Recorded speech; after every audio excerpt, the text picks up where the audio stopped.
শিক্ষার্থীবৃন্দ, আসসালামু আলাইকুম। তোমরা যে যেখান থেকে আমার এই অনলাইন ক্লাস উপভোগ করছো, তোমাদের সবাইকে জানাই আন্তরিক শুভেচ্ছা ও অভিনন্দন। করোনা মহামারীর কারণে শিক্ষা কার্যক্রম বন্ধ ছিল। 2022 শিক্ষাবর্ষে সীমিত আকারে শ্রেণী কার্যক্রম শুরু হয়েছিল, কিন্তু সম্প্রতি করোনার বৃদ্ধি পাওয়ার কারণে শ্রেণী কার্য ব্যাহত হচ্ছে।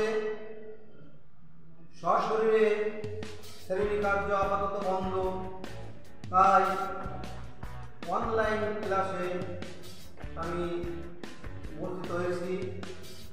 তোমাদেরকে আবারও জানাই শুভেচ্ছা ও অভিনন্দন। বঙ্গবাসী মাধ্যমিক বিদ্যালয়ে অনলাইন ক্লাসে তোমাদেরকে স্বাগত জানাচ্ছি। আজ আমি নবম ও দশম শ্রেণীর ইসলাম ও নৈতিক শিক্ষা বিষয়ের প্রথম অধ্যায় থেকে আকায়েদের বিষয় নিয়ে আলোচনা করব। আকায়েদের সম্পর্কে তোমাদের আজকে বিস্তারিত আলোচনা করব। প্রথমে আমি আমার পরিচয় দিচ্ছি। আমি শেখ মোহাম্মদ তৌহিদুল ইসলাম, সহকারী শিক্ষক, বঙ্গবাসী মাধ্যমিক বিদ্যালয়, খালিশপুর, খুলনা। তোমরা এই চিত্রে দেখতে পাচ্ছ একটা বাক্য, লা ইলাহা ইল্লাল্লাহু মুহাম্মাদুর রাসূলুল্লাহ সাল্লাল্লাহু আলাইহি সাল্লাম। নিশ্চয় তোমরা বুঝতে পারছো যে এই বাক্য দ্বারা আল্লাহ তাআলা সম্পর্কে বলা হয়েছে, আল্লাহর অস্তিত্ব, আল্লাহর একত্ব সম্পর্কে বলা হয়েছে। তোমরা দ্বিতীয় চিত্রে দেখতে পাচ্ছ এখানে একটি গাছের চিত্র আছে, সেখানে কিছু ছবি আছে। এই ছবিতে আমরা দেখতে পাচ্ছি কেউ নামাজরত আছে, কেউ রোজা পালন করছে, কেউ কাবা ঘরে তওয়াফ করছে। তাহলে নিশ্চয় তোমরা বুঝতে পারছো যে আমরা আজকে কোন বিষয় নিয়ে আলোচনা করব। আজকে আমরা ঈমান নিয়ে আলোচনা করব, ঈমান ও ইসলাম। ঈমান ও ইসলাম সম্পর্কে আলোচনা পর্যায়ে আমরা এখানে জানতে পারবো, শিখতে পারবো ঈমান ও ইসলাম কাকে বলে, ইসলাম ও ঈমানের মধ্যে সম্পর্ক কি, ইসলামের মৌলিক বিষয়গুলোকে বিশ্বাস করার গুরুত্ব এবং বাস্তব জীবনের প্রয়োগ সম্পর্কে আমরা আজকের আলোচনা থেকে জানতে পারবো। প্রথমে তোমাদের আলোচনা করব আমি ইসলাম সম্পর্কে।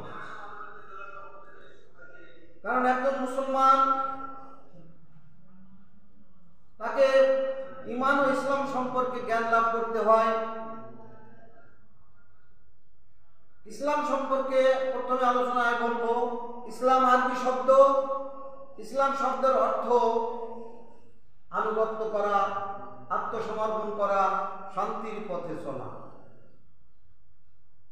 ব্যবহারিক অর্থে আল্লাহ এবং তার রাসূলের আনুগত্য করা, বিনা বাধায় তার হুকুম আহকাম মেনে চলা, এটাই হলো ইসলাম। একজন মুসলমানের তার খাঁটি ঈমানদার হতে গেলে তার কার্যকলাপে ইসলামের বিধিবিধান অনুসরণ করা একান্ত অপরিহার্য।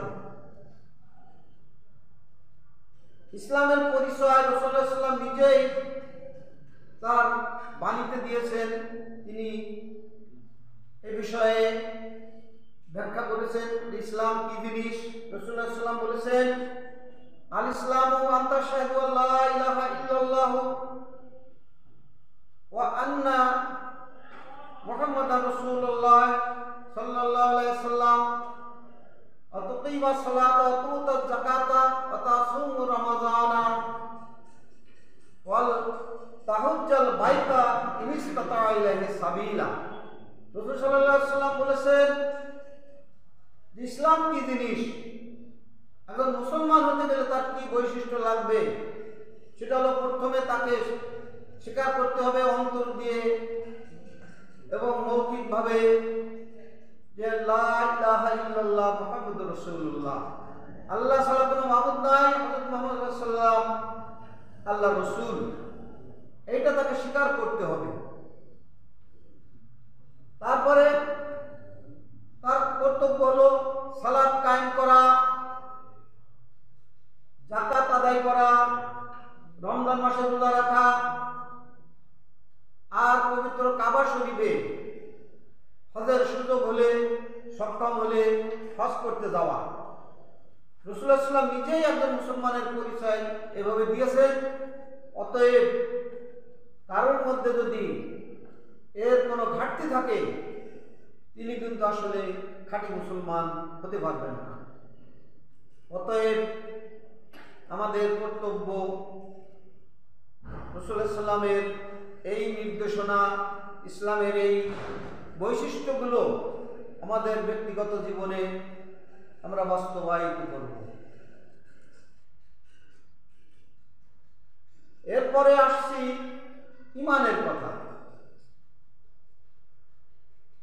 ঈমান আর ইসলাম দুটো পারস্পরিক সম্পর্কিত বিষয়, যার কারণে ইসলামের আলোচনায় ঈমানের কথা আসবে, ঈমানের আলোচনায় ইসলামের কথা আসবে। ঈমান আরবি শব্দ, এটি আমনুন মূল ধাতু থেকে নির্গত, যার অর্থ বিশ্বাস করা, আস্থা স্থাপন করা, স্বীকৃতি দেওয়া, নির্ভর করা, মেনে নেওয়া। আরবি অভিধানে ইসলামের শব্দের, ঈমান শব্দের এই অর্থ এইভাবে দেওয়া আছে।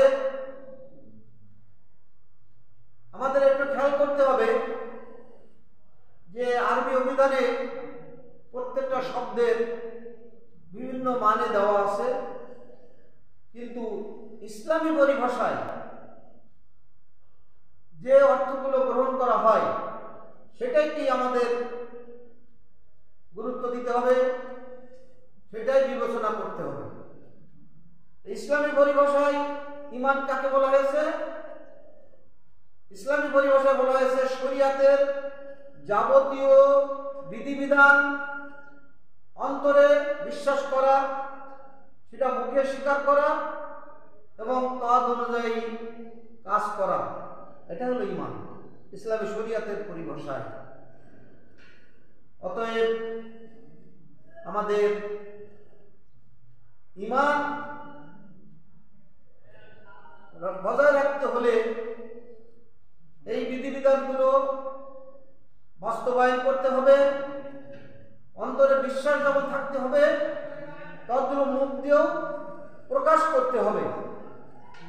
আবার ইসলামী বিধিবিধানগুলো নিজের জীবনে বাস্তবায়ন করতে হবে। শুধু যদি মুখে কেউ বলে যে আমি মুসলমান, আমি ঈমানদার, আমি মুমিন, কিন্তু সে অনুসারে যদি কাজ না করে তাহলে সে আসলে খাঁটি মুমিন হতে পারবে না।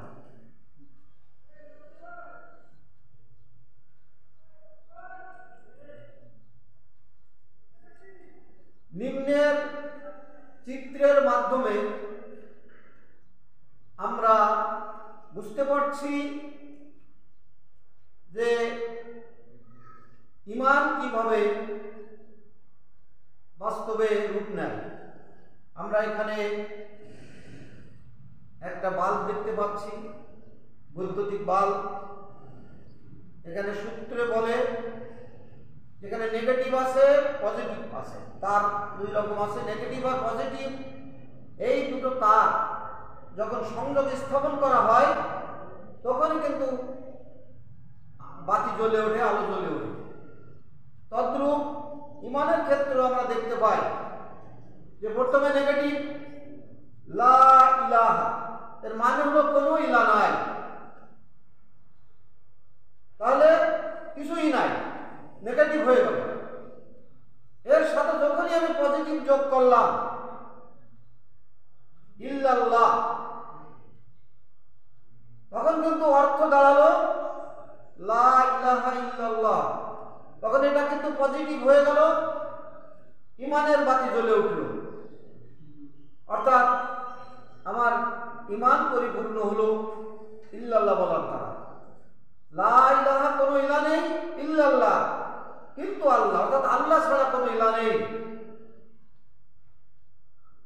দুটো মিলে এটা পজিটিভ অর্থ, ইতিবাচক অর্থ তৈরি হলো। আমাদের জীবনেও ঠিক তদ্রূপ ভাবে আমরা ইমানকে পরিপূর্ণ করতে পারি। ইমানের পরিচয় বিষয়ে রাসূল সাল্লাল্লাহু আলাইহি ওয়াসাল্লাম সুস্পষ্ট ঘোষণা দিয়েছেন।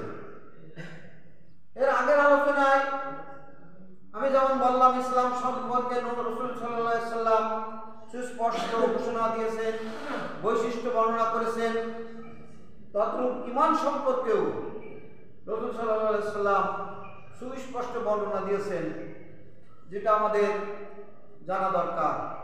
নবীজি বলেছেন আন তুমিনা বিল্লাহি ওয়া মালাইকাতিহি ওয়া কুতুবিহি ওয়া রুসুলিহি ওয়াল ইয়াউমিল আখির ওয়া তুমিনা বিল কদরি খাইরিহি ওয়া শাররিহি। এই হাদিসটি মুসলিম শরীফে আছে। রাসূলুল্লাহ সাল্লাল্লাহু আলাইহি ওয়াসাল্লাম এখানে ইমানের বৈশিষ্ট্য বর্ণনা করেছেন একেবারে স্পষ্টভাবে। রাসূল বলছেন যে ঈমান হচ্ছে আল্লাহ, তার ফেরেশতাকুল, কিতাব সমূহ, রাসূলগণ, পরকাল এবং ভাগ্যের ভালো মন্দের প্রতি বিশ্বাস স্থাপন করা।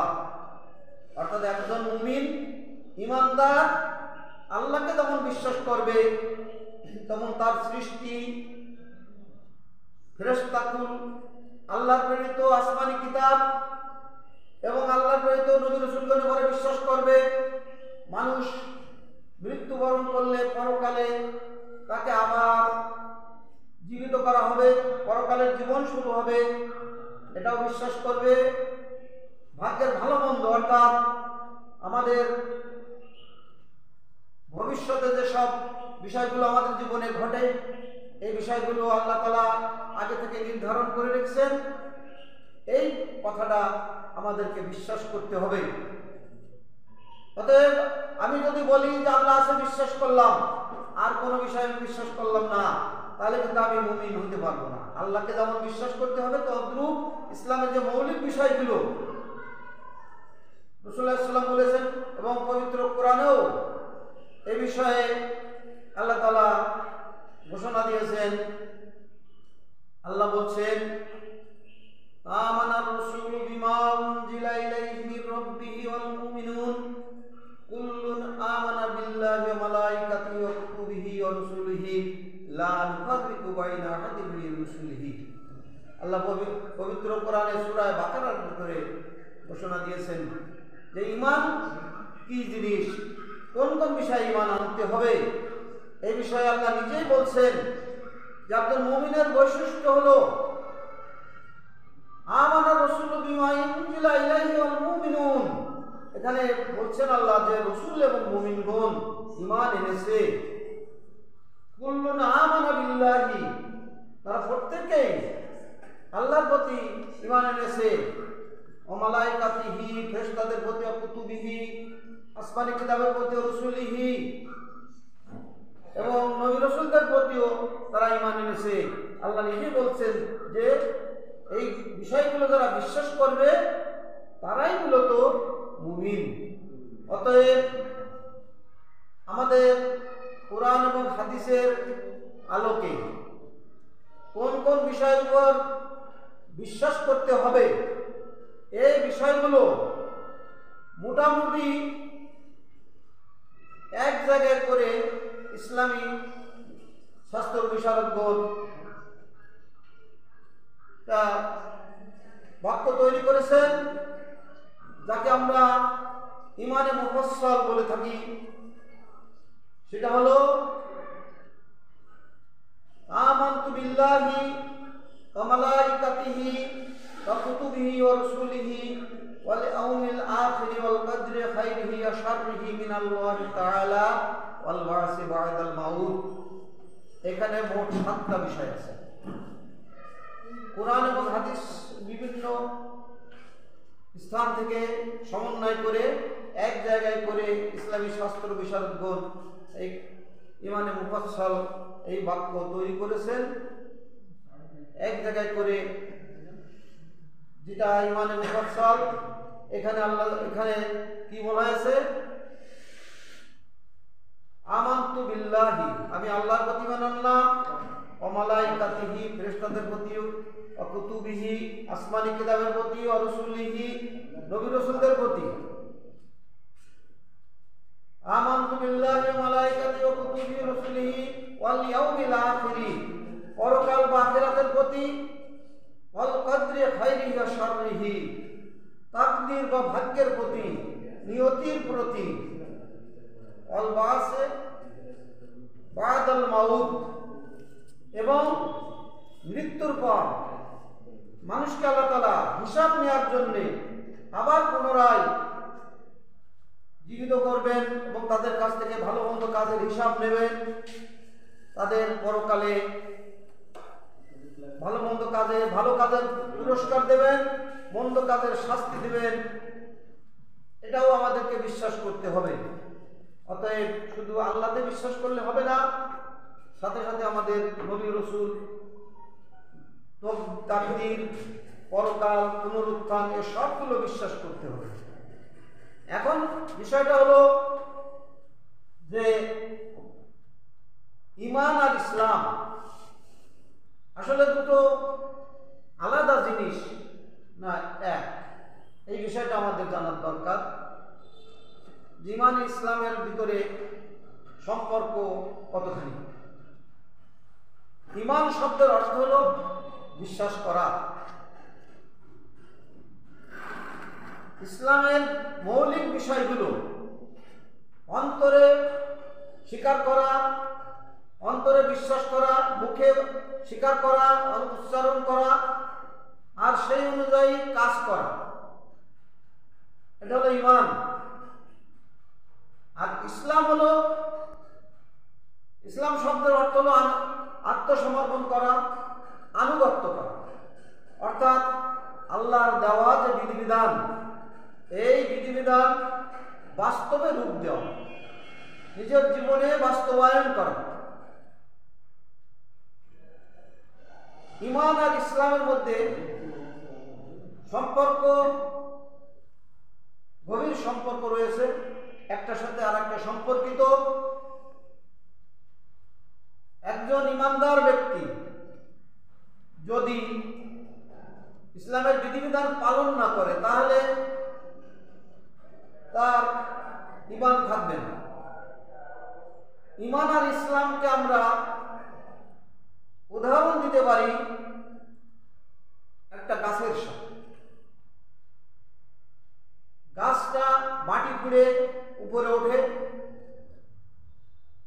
গাছের মূল শিকড় থাকে নিচেই, মাটির নিচেই, ডালপালা শাখা পল্লব মাটির উপরে থাকে। তাই ঈমান আর ইসলামের সাথে সম্পর্ক ঠিক এই গাছের মতো। মাটির নিচে গাছের যে অংশটাকে যেটা মূল বলি বা শিকড় বলি, এটা হলো ঈমান, মূল উৎপত্তি যেটা। পরবর্তীতে এটা মাটির উপরে উঠে ডালপালা বাজায়, ডালপালা শাখা প্রশাখা প্রসারিত করে, অর্থাৎ তার প্রকাশ্য চেহারা আমরা দেখতে পাই। ঈমান হলো অন্তরের জিনিস, মনের জিনিস, এটা প্রকাশ্য চেহারা আমরা দেখতে পাই না। কিন্তু এই ইমানের দ্বারা বলিয়ান হয়ে যখন মানুষ ইসলামের বিধিবিধান পালন করে তখন সেটা কিন্তু বাহ্যিকভাবে আমরা দেখতে পাই, যেমন গাছের কাণ্ড, ডালপালা, শাখা প্রশাখা দেখা যায়। ইমান হলো গাছের মূল বা শিকড়, আর ইসলাম হলো গাছের কাণ্ড, শাখা প্রশাখা ইত্যাদি।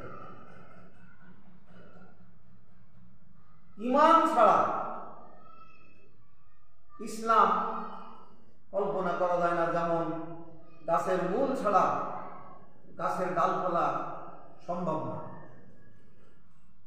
আবার ইসলাম ছাড়া ইমানের কোনো মূল্য নেই। যেমন গাছের যদি মূল না থাকে তাহলে ডালপালা অস্তিত্ব থাকবে না। আবার ডালপালা যদি না থাকে, শুধু গাছের মূল থাকে, তাহলে ওই গাছের মূলের কোনো মূল্য নেই, কোনো কাজে লাগবে না। তদ্রূপ একজন মুসলমান যদি তার মধ্যে ঈমান থাকে কিন্তু ইসলামের বাস্তবায়ন না থাকে, তাহলে কিন্তু তার ওই ঈমানের কোনো মূল্য নেই। অতএব আমাদের ঈমান ও ইসলাম দুটোকে সমন্বয় করে, সত্যিকারের মুসলমান হতে গেলে দুটোকে সমন্বয় করে আমাদের জীবনে এটা বাস্তবায়ন করতে হবে।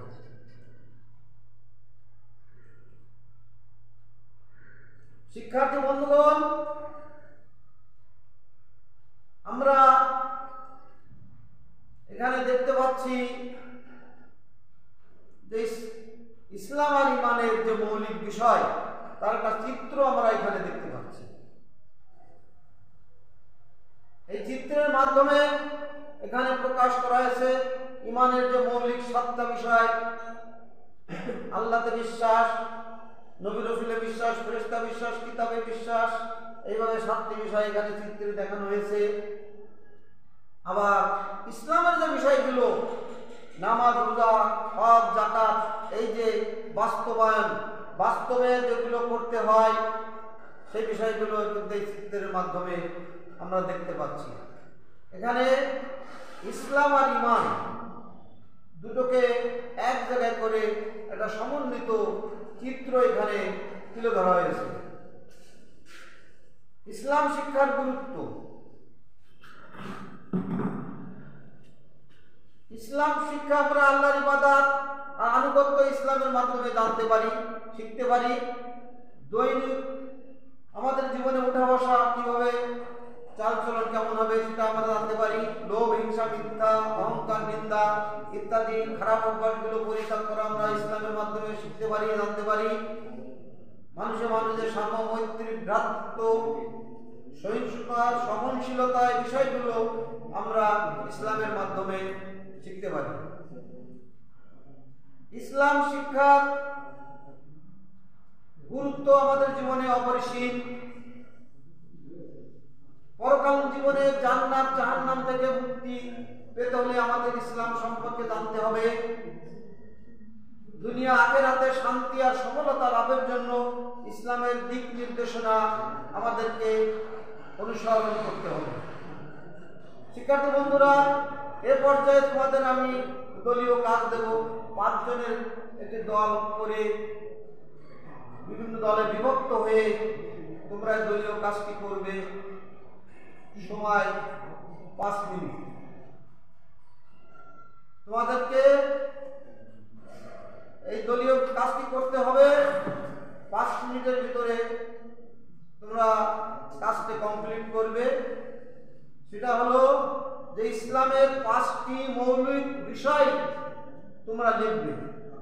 ইসলামের যে মৌলিক বিষয় আছে, অর্থাৎ বিশ্বাসের যে বিষয়গুলো একজন মুসলমানকে বিশ্বাস করতে হয় এবং বাস্তবায়ন করতে হয়, 5টি মৌলিক বিষয় আছে যেটা তাদেরকে করতে হয়।